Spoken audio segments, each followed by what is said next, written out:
Welcome back, you guys. In today's video, I'm going to be discussing my abstinence journey. Y'all, it has been exactly that, a journey.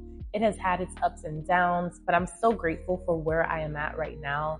There was a time in my life where the male gaze and male approval and validation mattered more to me than doing what was pleasing in God's eyes and overall doing His will for my life.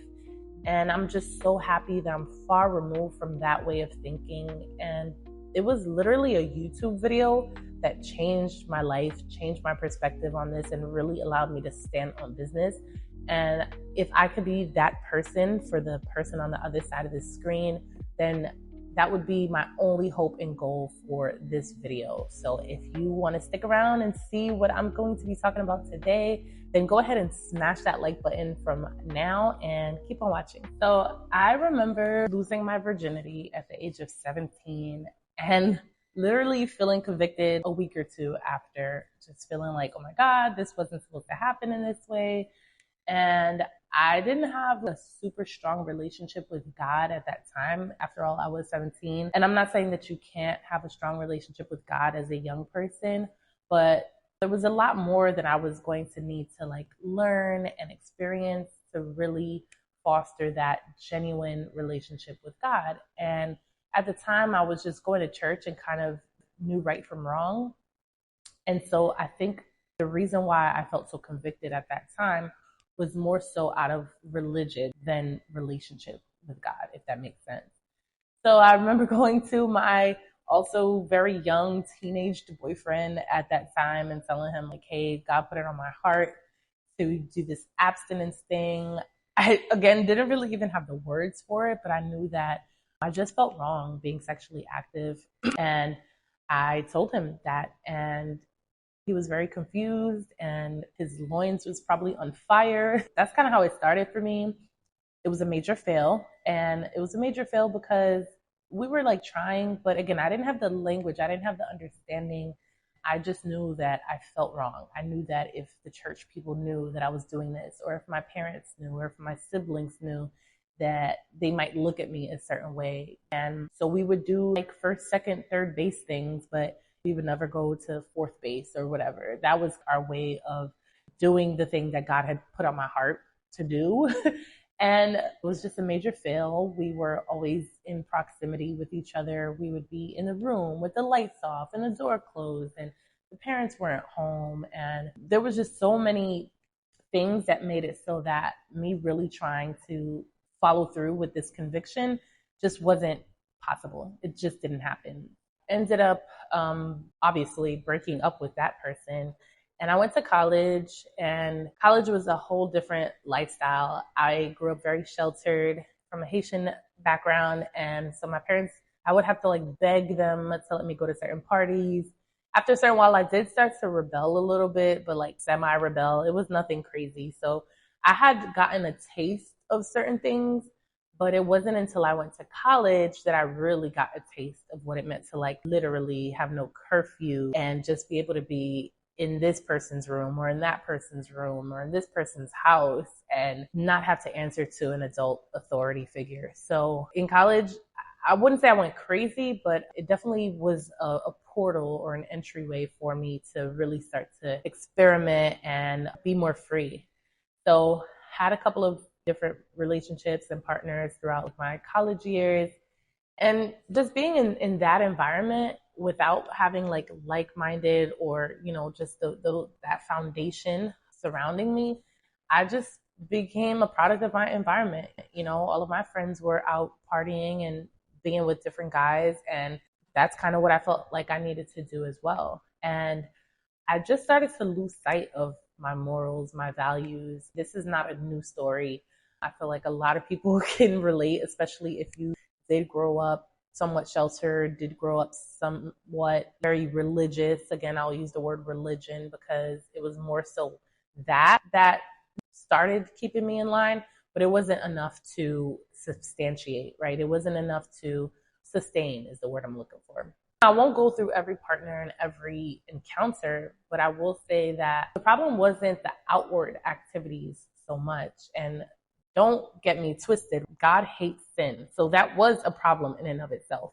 But what became the bigger problem is what was happening on the inside that I didn't even realize. Over time, what began to happen was I began to feel like the only thing I could offer was my body. I started to see how certain men that I desired would interact with my friends. And it just became clear to me that they mainly wanted one thing. And the way I interpreted that was, well, if I want to be relevant or if I want to be liked, then I have to be willing to offer that one thing. My story doesn't start with me being super promiscuous. I actually had a reputation in high school of being like the whack girl. And I remember feeling bad about that.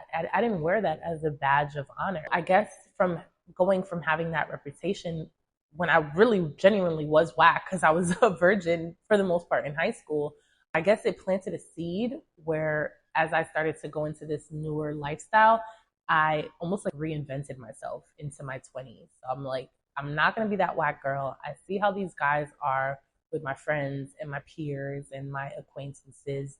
And I want to be popping. I want to be talked about. I want to be the topic of discussion. I want to be the person that gets attention when she enters a room. And I likened that to needing to open my legs in order to get that. So fast forward into my late 20s. I was in a very brief but toxic relationship. We'll call it that just to make things easier. We didn't know each other very well. We didn't even live in the same country. And we went on a vacation ended almost violently with me pretty much being dragged out of a hotel room, kicked out with my luggage at 2:00 in the morning in a foreign country. This happened about a day and a half into what was going to be like a 4 or 5 day trip. And so I was alone by myself at this point in the trip. I ended up getting another hotel room the next day. That's a longer story for another time. But what happened on that trip was I got some time to sit down and reflect. After going through something as traumatic as what I went through with someone that I cared about, someone I went out there to go have fun with, and now they're like dragging me out of a hotel room by my hood and basically telling me to like see you later, deuces.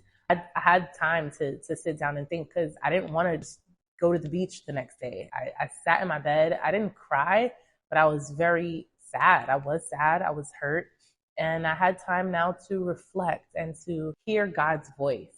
That's usually when we will be able to hear God's voice, right? When all the noise has died down, when we slow down and stop planning things for ourselves and stop picking partners for ourselves. I was laying down in this hotel bed and I heard from God and he was like, now are you going to surrender this to me? This part of your life that you want to have autonomy over, which is your body and your sexual life. Are you now ready to surrender that to me? And at that point, it felt like rock bottom for me romantically. And of course, the answer was yes, 100% God. There's nothing out here without doing it your way. So I thought. About a month later, I got involved in another romantic relationship. Things actually got very serious very quickly. And before I knew it, I was going to Pound Town again with the next person's son. And I'm not happy to admit that, but that's the story, right? This literally what happened. I went from being completely convicted. Yes, God, I surrendered this part of my life over to you. Next month, back in Pound Town. I can laugh about it now, but I do take this very seriously. And in that new relationship, like I said, things were getting serious. And 1 year later, I ended up getting pregnant. And pregnancy in and of itself wasn't even a wake-up call. You would think, oh my God, I'm pregnant. I got to chill now. In a way, it was almost like a relief. I used pregnancy as a scapegoat to keep doing what I was doing because it was almost like, well, I'm already pregnant, one, and two, can't get pregnant twice. So I went into this weird, almost like avalanche of just not feeling like I had to be on the fence anymore. I just completely went cold. Around the 6-month mark of me being pregnant is when things started to take a turn. Completely candidly, I made an arsenal, if you will, of explicit content. My plan was to send all of these to him. I've never done anything like this. Was, feeling great, feeling good, like, oh my God, my relationship is about to go to the next level because I'm keeping it spicy. It was right then and there in that moment.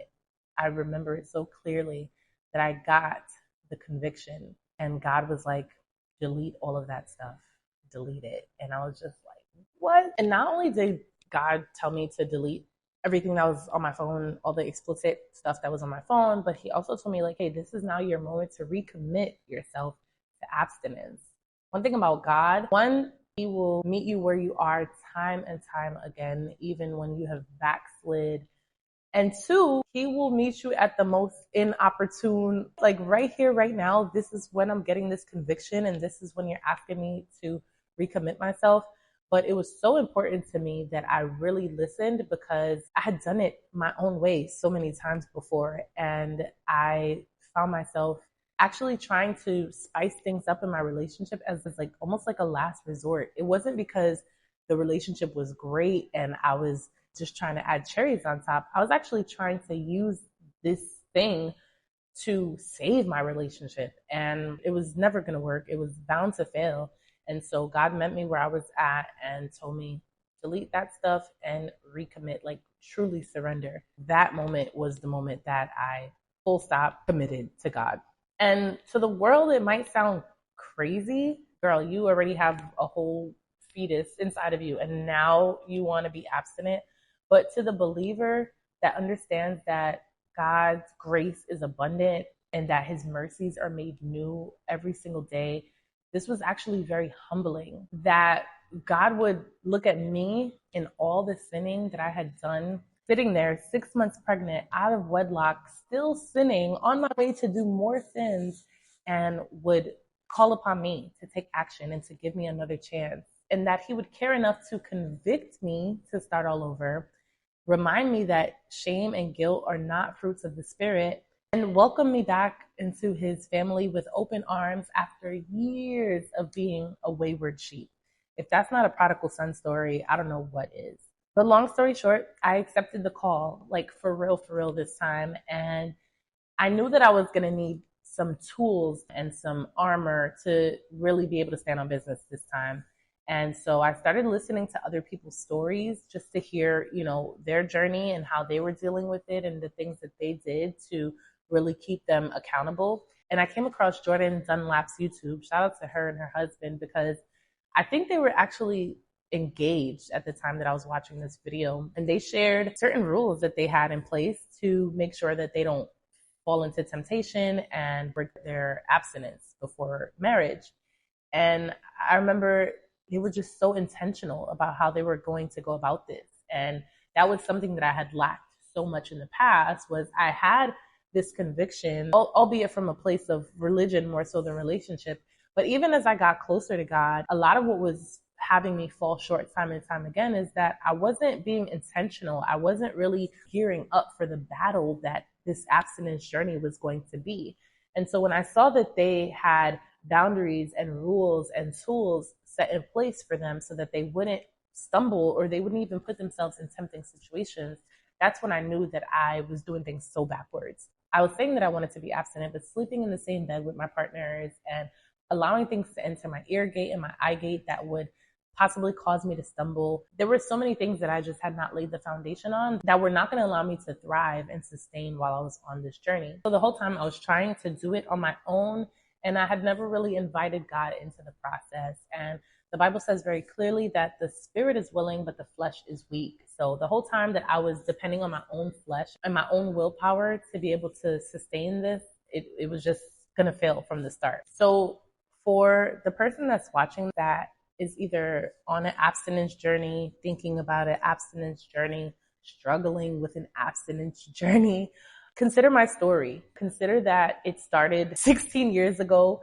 and I made many mistakes in between, and I had seasons of being lukewarm. I had seasons where I was completely cold, completely promiscuous, completely just disregarding God's will and what would be pleasing in his eyes for my life, because I had an agenda. I needed to be relevant. I needed attention and I needed validation because I was so insecure in so many other ways.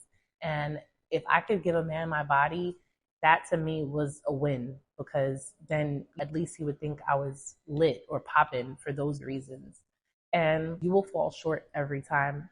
When you lead with sex, when you lead with your body, you are going to be void in some way, shape, or form every single time. So I'm just so happy that God convicted me, not once, not twice, a couple of times, but that I finally surrendered and answered the call. And it just took me realizing that no matter what I do, if I don't do it God's way, I'm not going to win. And it might look like you're winning. I remember there was a season when there was this guy in my DMs and that guy knocking on my door. And I just really felt like I was winning. I felt like I had arrived.